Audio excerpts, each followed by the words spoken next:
So your boy, or at least that's who Bill Clinton said he would have been a few years prior to him running for political office, and also the one who Joe Biden referred to as the first black mainstream articulate guy, President Obama, has been implicated in the files.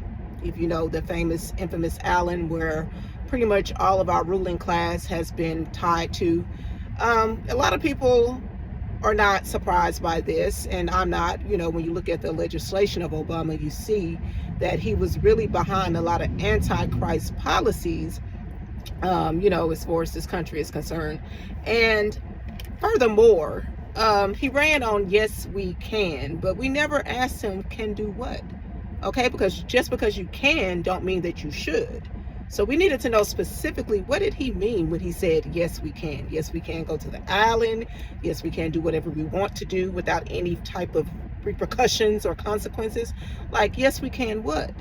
But the media, as they always do, put him up in the limelight as being the black messiah. He's the one that's going to come in and give the blacks an image of them being in the highest position of the land. But he wasn't a full-blooded black man. His mother was white, and his father was apparently like African. And, he went over into African nations pushing the LGBTQ agenda. And I remember the Kenyan president told him to keep his gay talk in the West, don't come over there with it, and he still went over there with it. So disrespectful.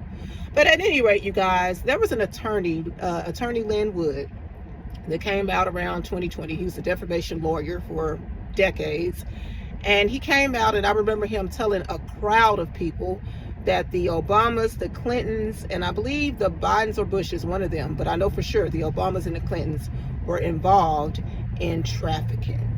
Now, a defamation lawyer should know better, to put people's name out there and tie it to something, and if he doesn't have any evidence. And since then, he's come under very, very harsh treatment and lawfare, just like President Trump was, who, by the way, President Trump was implicated in the files too, but he was reportedly a whistleblower. And when he ran during his first term, he was the one that mentioned Epstein. A lot of people didn't even know about Epstein. The previous administration made sure that they didn't even speak on him or even talk about releasing the files. So it's interesting that during his term now, he's trying to, let some stuff come out. But of course, the left-wing media try to find a way to spin it on him.